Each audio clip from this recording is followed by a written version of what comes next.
Kalau ibu ayah nak bawa anak pergi jalan-jalan, boleh pakai stroller macam ni tau. Sebab apa? Dia punya cushion ni lembut je. Lepas tu dia ada seat belt macam ni. Jadi kalau anak pakai, dia akan kunci dekat bahagian pinggang dan juga bahu. Dekat bahu ni ada spine macam ni. Jadi tak sakitlah bahu anak. Dekat bahagian cawak ni pula tak sakit lah kangkang. Okey. Jadi kalau anak nak duduk macam ni, tapi kalau anak tu nak tidur, boleh je dekat bahagian belakang ni. Tolak macam ni, anak boleh tidur. Tapi kalau anak tu tak nak bagi lemas kan, kita boleh gulung dekat bahagian sini. Dekat sini boleh angin keluar masuk. Jadi anak tak lemas lah. Kalau panas ke hujan ke, jangan risau, ada awning macam ni, boleh tarik macam ni. Kalau tak nak, boleh tutup macam ni. Okey. Ibu ayah boleh tolak roda macam ni. Memang lembut lah roda dia ni. Okey. Lepas tu kalau ibu ayah tolak macam ni tak best kan, tak boleh tengok muka anak. Jangan risau, tarik je benda ni, tolak jembatan ni kat depan dan boleh tolak anak macam ni. Jadi boleh tahu lah anak tu nangis ke, muntah ke, jeluak ke, boleh tengok macam ni. Lepas tu kan yang paling best, dia bagi sekali dengan holder macam ni. Yang ni ibu ayah boleh letak macam ni. Lepas tu ibu ayah boleh letak handphone.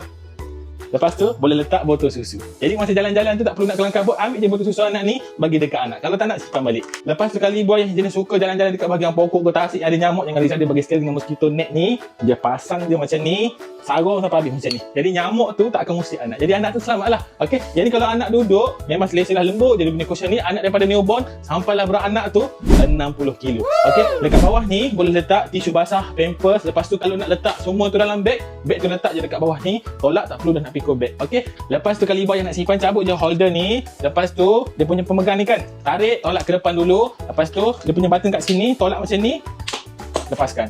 Kalau ibu-ibu jenis tak suka angkat berat, yang ni ringan je ibu-ibu. Kalau ibu ayah nak stroller yang nampak mewah macam ni, nampak estetik, siap bagi dengan mosquito net dan juga holder untuk letak botol susu dan handphone. Dapatkan sekarang harga tengah promo tau. Memang best guna stroller ni, nampak mewah tau. Link saya dah bagi.